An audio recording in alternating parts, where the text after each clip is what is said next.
Hey, Coach, how's it going? It's going good. How about yourself? Good. I don't know what you were expecting going into that game Saturday with so many freshmen starting and so many new guys starting on offense.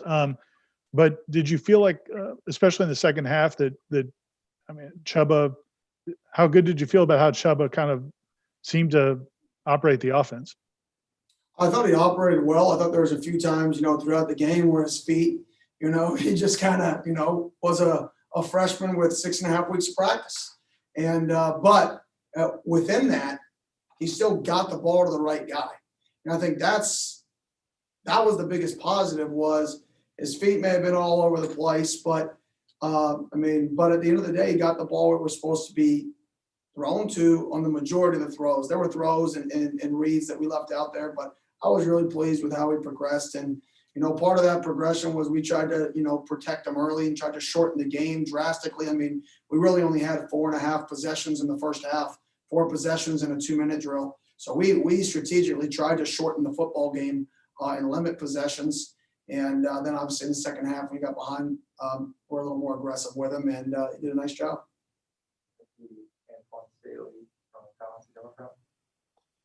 Yeah, let's talk about Jayshon Corbin and the game that he had and also his development throughout the program.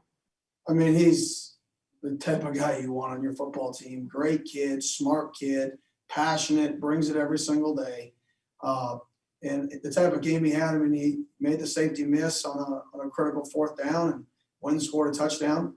And he was a vital part of what we did because of all the Wildcat we lined up in. We needed a vet to step up with 2 freshmen, true freshmen in there, that we had to develop a plan to where if one of those guys at quarterback did get rattled, we needed to be able to put somebody back there who could calm us down and not make them have to make every play. And his just maturity and his intelligence allowed us to line up in Wildcat and really take a lot of pressure off those young quarterbacks.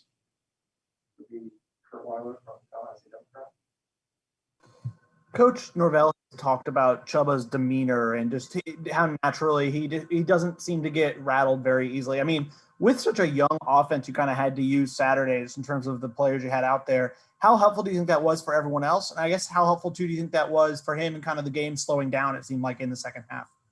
Yeah, I mean, I think that's just a testament to, how he was raised. I mean, being in a family with athletes. I know his dad told him, hey, if there's one thing you can bring to the game Saturday, it's positive energy and positive vibes. And that's just kind of who Chuba is. He's a guy who's going to elevate people around him through his own, personality and having that positive outlook. So, I'm not on the field, but just talking to him on the headset, in a very similar to how Jordan operates, but just not, Jordan's not as vibrant of a personality as Chuba, but they both carry that demeanor where nothing really gets to them, and they always keep a positive vibe.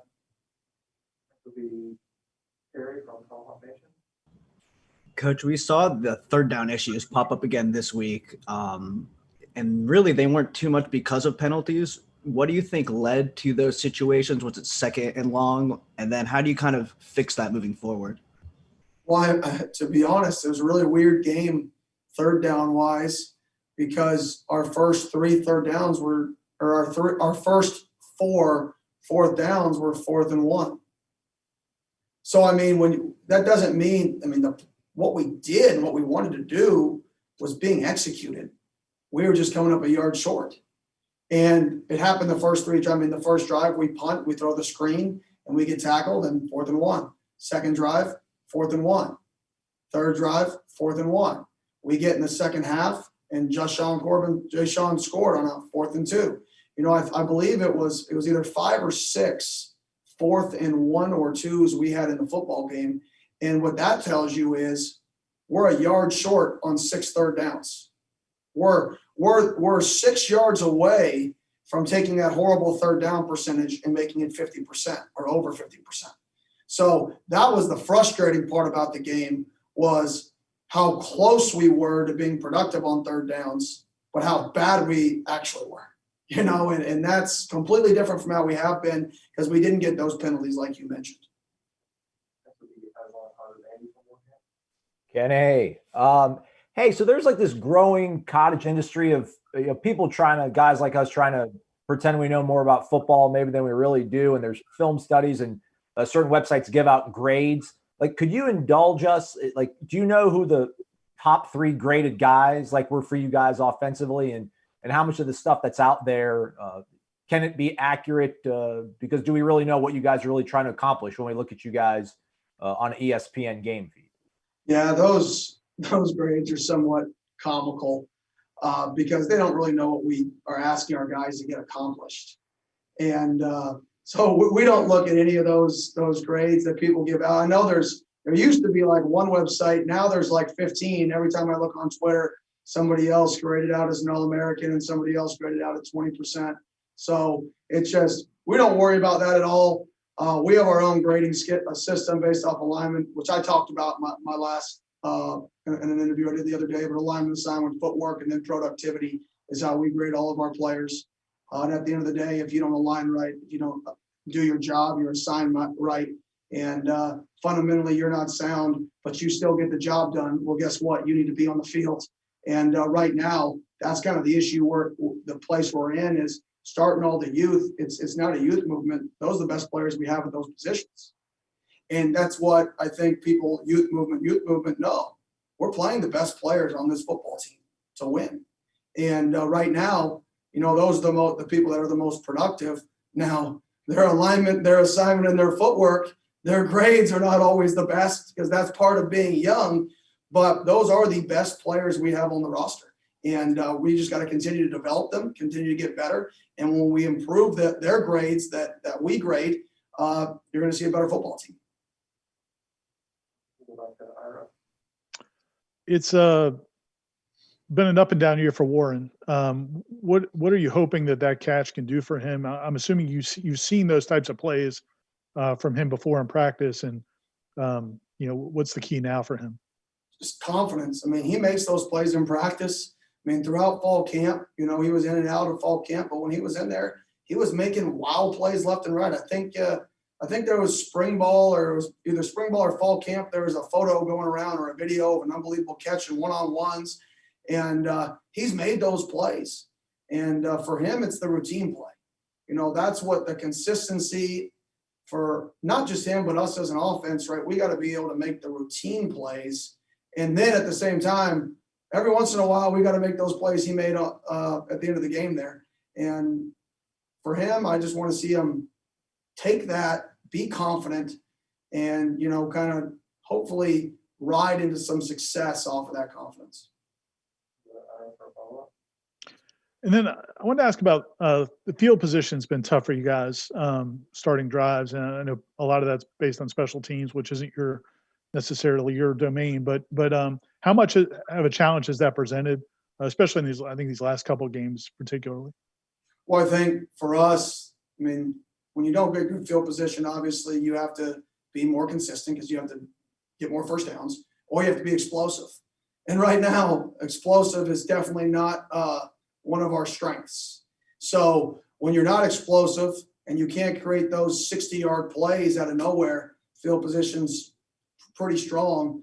But for us, there's a bunch of teams who score touchdowns and get the ball on their own -25 and continue to score touchdowns. So it's not an excuse. We got to go out there and move the football and go score. I guess Coach Norvell said that you guys are pretty optimistic that Jordan will be able to practice this week.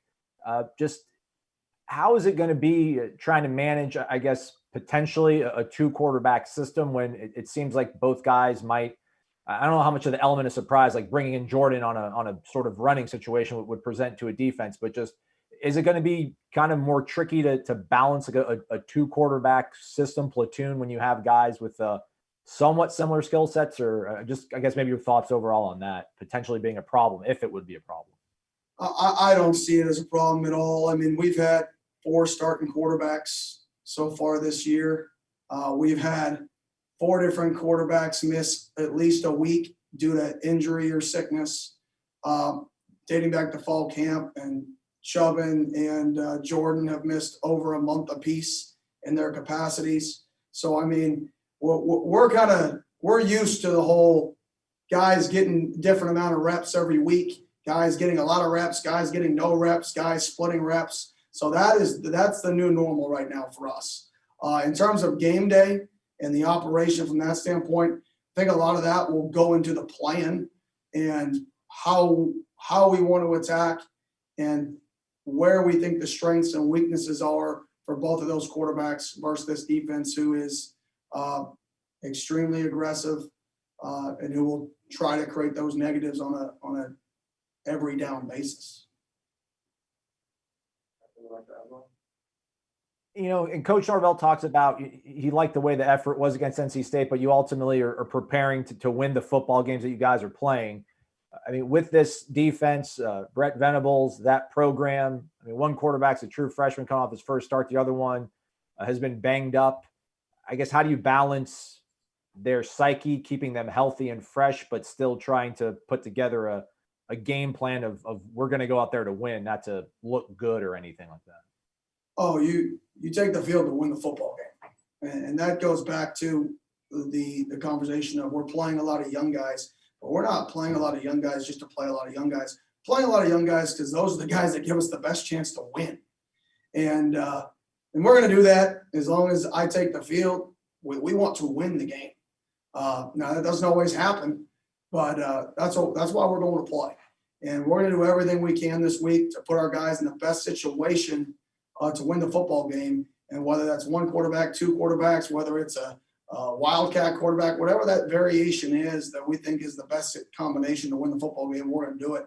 And with everything they do defensively, we're going to have to try to keep it simple, and we're going to have to allow our guys to block the correct people. I know it sounds so beginner, but we have to be even. We had the simplest plan I've ever had dating back to high school last year, and or dating back to high school, we had the simplest plan this last game. And there's still times where, there's learning experiences, and it's frustrating, but at the same time, that's who we are and that's where we are. And we can't lose sight of that. So we got to keep the plan simple. We got to make sure our guys know what they're doing. And then we need guys to make plays. And when you play a team like Clemson, when you play a defense like them, you're going to get one-on-one opportunities. And the game will be dictated by, do we make that guy miss or do we not? And it's beginner, it's simple, but that's what football is. All right, last one, we'll go back to Ira. I just wanted to follow up on Jay Sean. It almost seemed like a few games ago, it seemed like he became more authoritative or something as a runner. I didn't know if that's accurate. I mean, that's kind of how it's looked to me. And then also, if it is, coming back from a serious injury, could that have been part of it? Or do you think just the comfort level in this offense? 100% the injury. I mean, when you come off a serious injury, a knee injury at running back, that takes some time to just get comfortable. And especially when you don't have a spring ball. So he was going to be back in spring ball, move around. We missed it. We get fall camp. And then in fall camp, he's working through, it's a little sore this day. It's a little not sore this day. So he's getting back and forth in it. And then when he finally feels good, we're not going to let him get hit in a scrimmage because he just got back. So those first few games, he wasn't 100% comfortable yet, but you can see him get more comfortable and more comfortable and more comfortable. And he's just an unbelievable kid, and I'm glad we have him. All right, thank you, Coach. Thank y'all. You have a great day.